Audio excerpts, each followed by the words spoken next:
Good morning, ladies and gentlemen. This is Lounging with Lisa, the video series that has me lounging while coming at you. Thoughts of the day. Oh, my word. Clearly, I had to throw a hat upon my head because I went around yesterday with that bandana on. You know, I like to wear bandanas mainly in the winter when my hair's getting a little longer. But anyhow, and then, of course, I slept on it. It was too hideous to come at you with that. I'm in my night clothes and then a flannel, as you can see. It's kind of chilly out here this morning. It's gloomy. Listen to the birds, though. They are super into whatever. I just wanted to drop in and say good morning. God, it's eerie out today. Eerie. Sometimes the sky seems eerie to me. How about you, ladies and gentlemen? It's just got a pink hue to it. It seems eerie. Okay. My producer, Jordan, got with me by way of email yesterday and mentioned, we both like Jim Marrs. Jim Marrs died recently. If you're not familiar with Jim Marrs, he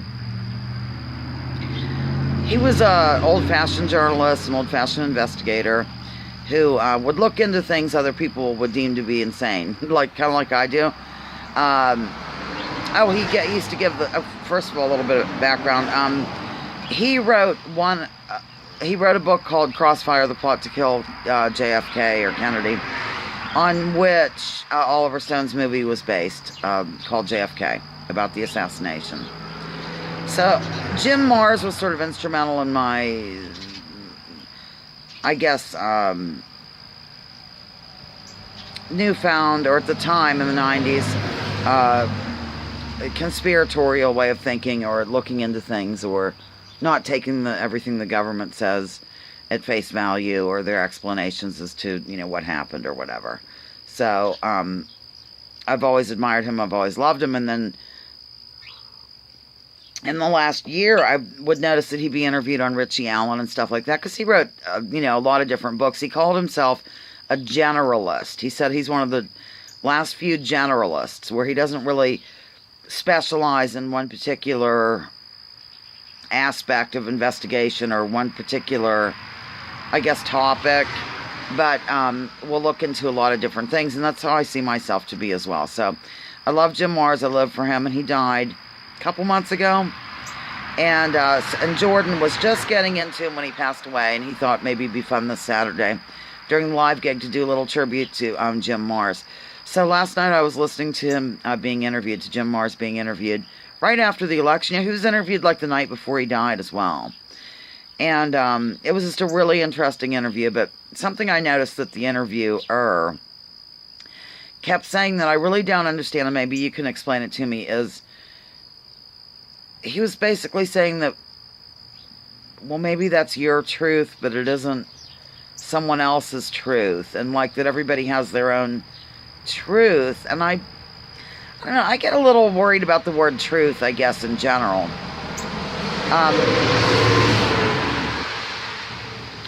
Clearly traffic is going to be louder with the wet pavement below the rolling wheels, ladies and gentlemen. Tires, excuse me.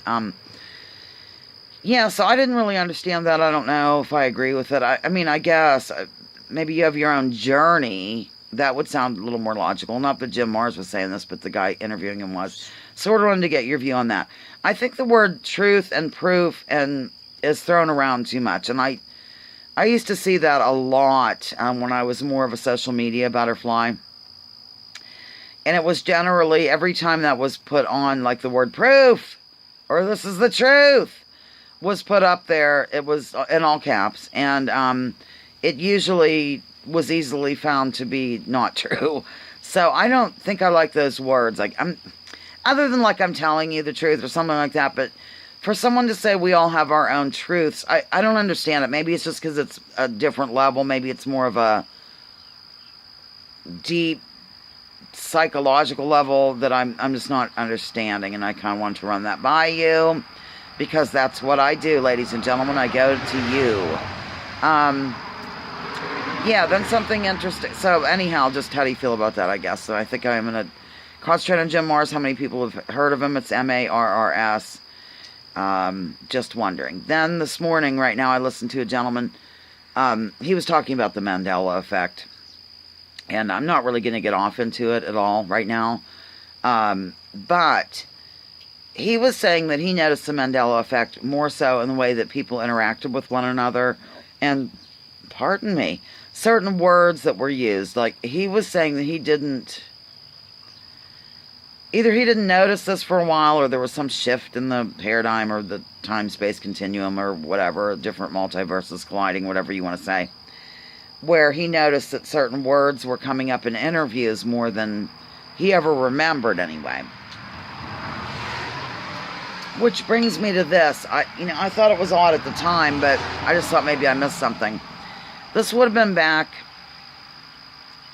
I don't know when it was, a year ago, half a year ago, whenever the term alt-right emerged.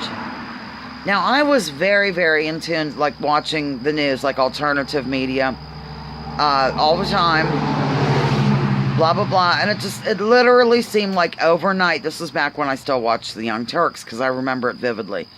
So in the morning, I would catch up on things that I missed. I wasn't watching the live show, I don't think, but whatever. I don't watch it at all anymore. They kept saying the alt-right, and I'm thinking, where did this, what did I miss? I was always looking at things. How could I miss it? And I'm not even saying it's a Mandela effect. I'm just wondering, where did this happen and why did it spring up overnight, I guess. And then I would go to other places that I looked at, like, I don't know, I can't think of one offhand, Glenn Greenwald or something. And he was using this alt-right, and everybody was saying alt-right. To me, it seemed like it literally, and I use that word in a literal manner. It seemed like it literally happened overnight. Did you see that? Did I miss something back then or what? It just seemed like everybody was saying alt-right.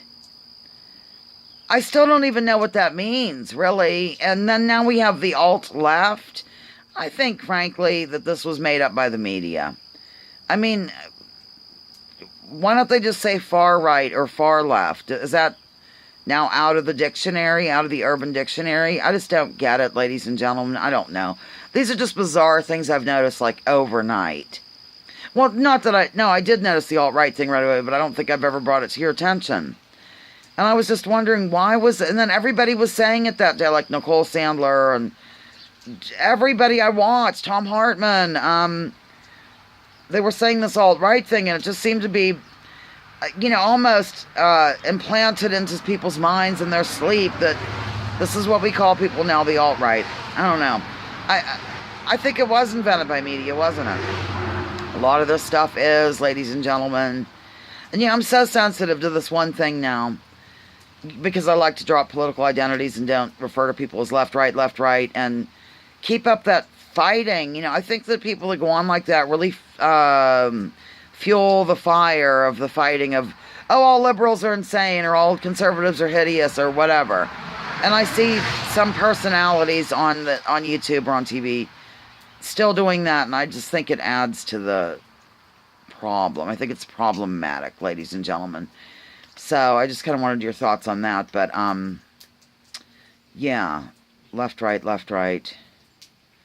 I don't know. I even saw, like this morning, I saw a clip. I forget his name. I think he is more like what you would consider to be a right-wing person. And he kept going on about the left. I don't know, ladies and gentlemen. I just think it's dangerous. I'm wondering if you see the media fueling this. I know people like Lionel of Lionel Nation. They agree. They don't care for the left-right paradigm and think it's just a way to divide people. And it really is. And it keeps our minds off other things, rather than looking at, I guess, the real situation around us. We tend to get caught up in this battle between the left and right or something. I think it could be a plot by the hidden hand to keep us divided. So, all right, I just started to trail off there wildly, but these are just some things that floated to the forefront, and after all, that is the whole purpose of Lounging with Lisa, is to discuss things that float to the forefront of my mind. So, yeah, if you are not familiar with Jim Marrs, and that's two R's and an S, check him out. He wrote a lot of different books. Off the top of my head, I know that he wrote Crossfire, Plot to Kill Kennedy. He wrote The Alien Agenda. He wrote Our Occulted History. He wrote The Rise of the Fourth Reich, I believe. I can't recall the other ones offhand. What he means by occulted is literally hidden, because that's what that means. Occulted is hidden. Like, if you look at the actual, I don't know, root word or whatever. Okay, oh my gosh. I'm going to let you go now. I'm sure you're absolutely relieved and exhaling on that note. I'm looking at Zoe because she's seeing something. Still a chipmunk in the house, by the way, ladies and gentlemen. He was not caught in the trap last night. Lounging with Lisa, the video series, and as we lounging while coming at you thoughts of the day. Please join with me, join with others, drop your political identity, and let's leave the labels at the door.